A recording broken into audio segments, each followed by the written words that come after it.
where heads of state, sports, entertainment, and political celebrities meet.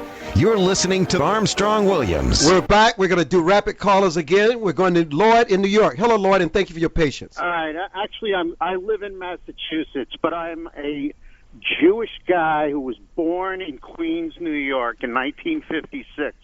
And I don't know. I've only been listening to you for the last few minutes. I listen to the show usually on my way into work, of which I'm a banker and I've been a banker, commercial loan officer for the last 30 years. I don't know who this bozo is, but he doesn't. No name calling. No name calling, please. You're a bozo. You don't represent me, and you don't represent the 4 or 5 million American Jews who live in this country. You represent nobody, okay? You represent yourself, all right? That's who you represent. You don't represent me, and you don't represent anyone else. Okay, Lloyd in New York, thank you for calling. Ray in Missouri, you're on the air. Ray. Caller, can you hear me? Yes, we can. Yes, sir. First time caller. Enjoy your show. Thank you. Yes, sir. I just wanted to say to Larry that he's dead wrong. He honestly don't know how it feels, how black people feel. So that's something he honestly shouldn't say. And as far as President Obama, the country was already bankrupt before he got there. So he didn't put us in this position that we're in. And I don't understand the mentality of so many people with this I want to take my country back mentality. Honestly, what do they mean? I don't understand that. And why do they have so much anger towards President Obama?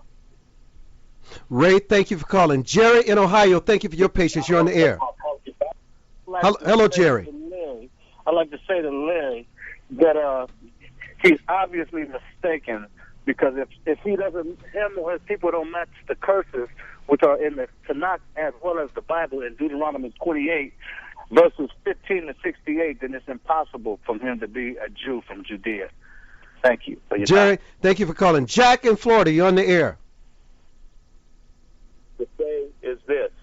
The same feeling that people have against Obama, a lot of people had against Bush, and they want to have him impeached too.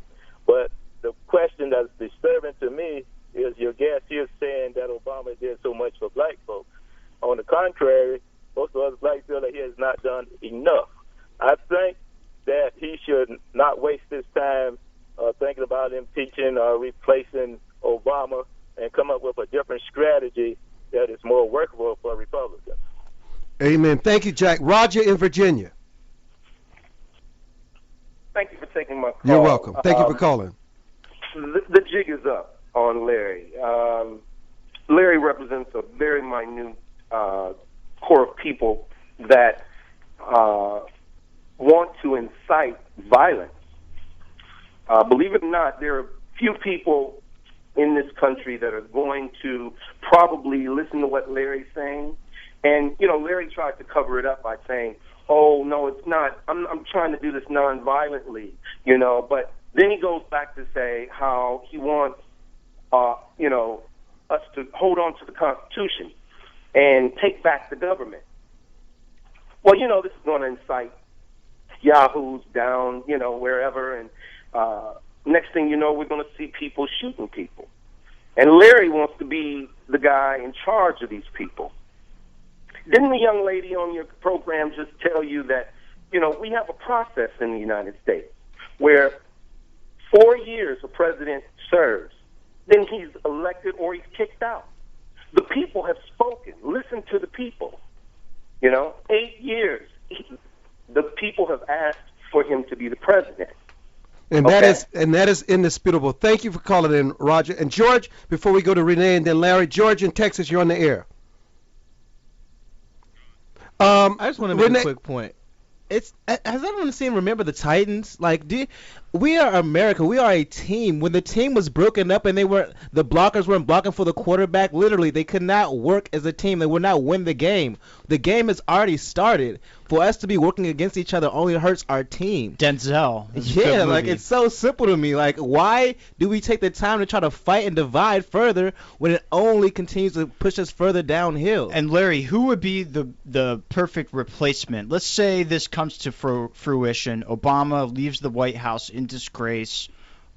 Would there be a new election, or Are you saying it's just something that's sweeping over the country? Well, those are a lot of questions, but let me try to answer them and put this in context. Number one, I'm trying to prevent violence because what we're saying is peaceful, nonviolent resistance. Gandhi did not advocate violence.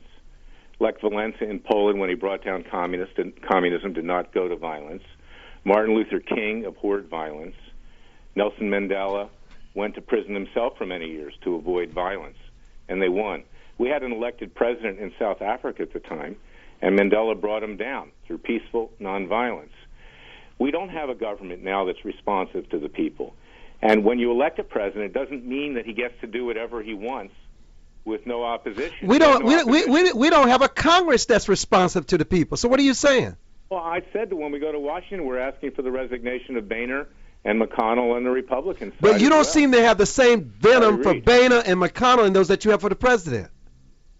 Well, because the president's the president. He has the most power, Armstrong.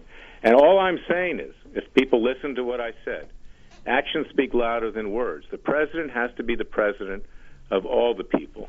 And this president has not, through his actions, created an image that he's representing all of us. We're all equal. We all deserve the same rights. We deserve the same freedoms. He feels that he has to level the playing field for years of abhorrent discrimination, which I agree was terrible. But he has why don't you tell us how he's leveling this playing field? Tell us how he's leveling this field. We need to know how he's leveling it. Tell us how is he doing this? What? How is he leveling this playing field that you're talking about? Because the way whether it's Obamacare, okay, or whether it's raising taxes, it or affects whether everyone. It's other social programs that are bankrupting this country. It doesn't help me. Whether it's refusing to cut the deficit and to continue to bankrupt the nation, it's like he's paying reparations. That's not black or white. That's not black or white what you're talking about. I think Obama just thinks everyone's so dumb that he can get up there and say raising the debt ceiling doesn't make our debt higher. Renee, why don't you get a word in here edgewise? Obama is not a defense. Well, Renee? I've been waiting to hear Larry say something substantive, and I'm afraid that other than name-calling and imagining what Obama's secret intentions and motivations are, I don't really hear much.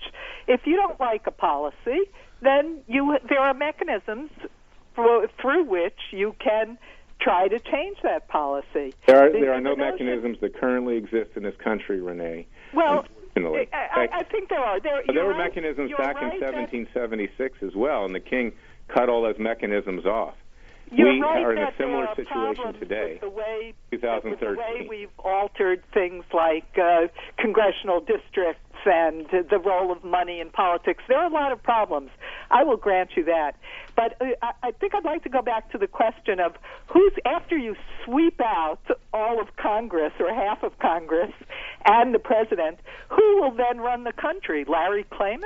No, I don't want to run the country. We need to have the people themselves decide who's going to roll the country. Just like we did after the revolution. We need to sit down and come up with a new way of governing. That's why I read the Declaration of Independence, Renee. I suggest that you go back and read it. Okay. We're going to go back. It was written by our founding fathers, and they themselves said that when the sovereign fails to take into account the grievances of the people have a God-given duty to alter, amend, or abolish the If everyone was grieving, though, the streets would be filled with people with pitchforks. We're going to go back to the phone lines. Carla in Georgia, thank you for your patience. Go ahead. Hi, I have two questions for Larry. The first question is, he said that white people are being treated unfairly by the policies of Obama. So I want to know specifically what policies have been unfair to white people specifically. It's only hurt them. The second question I have is that he says that black people aren't appreciative of of Jews. So I want to know, how would he feel that they're appreciated? What could we do to show our appreciation? What I meant was is that we all need to pull together and not divide. This president has been dividing. No. I want you to answer her question. I'm answering her. No. She asked you a question where white people. Answer that question. Because I think it's an important question. What policies specifically targeted white people under Obama? Under Obama. Well, his policies do target them. They do target people who are not in his zone of who he thinks should be repaid. I'm not in his zone. I'm not in his zone. What are you talking about? This is a class issue. You know, I think more than anything, Obama is... You don't need to answer for him. Let Larry answer. Okay. Larry, answer the question. Armstrong, all of the actions of this president in the face of an economic... You don't have an answer. In the face of an economic disaster have been to take money out of the Treasury and pay it to people right now.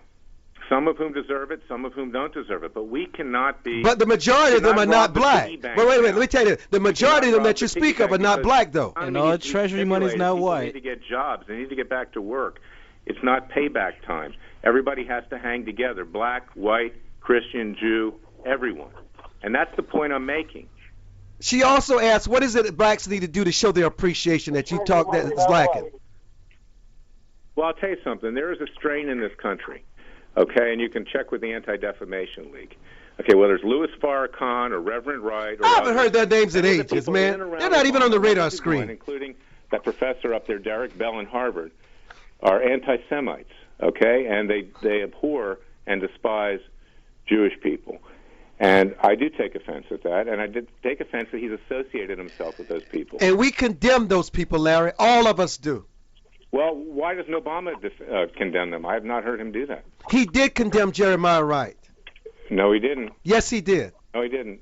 Yes, and he Derek did. Bell made a statement. This was his professor at Harvard that he praised, that if Jewish people were aliens, they would come to Earth and steal everybody's money. And he distanced himself from Bell. Yes, No, he didn't. did. Yes, No, he he did, didn't. Larry. I remember the story. It was years ago. He did. Larry, you don't have to search. Look, let me just say this to you. We appreciate having you on. You know, I respect you. I've known you a long time, but you have no reason to be angry. You seem to be angry, but at the wrong people. I'm not angry. Be Armstrong. upset at What the I'm trying to do policies. is You exercise your vote. You exercise your vote, because people are scared. and you because lost. Every time they say anything, they're branded as a racist. Okay, they're beaten Larry, down. we lost the election. We lost the election. We didn't win. Obama is our president. Get used to it. Now let's take this team to the Super Bowl. That's why he has a Congress. That's why there are 3 branches of government to keep him in check. And I'm addressing that too. People need to address that. Renee, you have the last functional word. Government. It's broken down. There is no government. There's no representative form of government. We're back in 17. Well, blame all of them. Don't just blame the president. Renee, you have the last word. Taxation without representation. And the District When of you Columbia don't like understands the way that pretty things well. are running, don't have a tantrum. That's not the way to handle it. There are ways that grown-ups handle it in the political process. Come up with one, Renee. I haven't heard one from you. Renee's not the one complaining. No, she likes the way it is. I mean, No, she didn't say that. That's not what she's saying. She's in Occupy Washington. For the candidates Watch that you USA. Okay, Larry, thank you. Sure, there are people out there who agree with Renee, me, but they don't Charlton, Matthew, Alex, and callers, thank you for holding Larry Klayman to task. So let's all watch. Remember the Titans. And These remember are the block places they need to come. That you have people out there, Armstrong, that agree with what I'm saying, because I know you. You're a good man, and you are conservative. I don't think the president should be removed from office. The people voted him in, and I respect the will of the people. Disagreement on that. Absolutely. Good night, everybody, from the Armstrong I'm not Williams going to Show. sit back and watch this country go.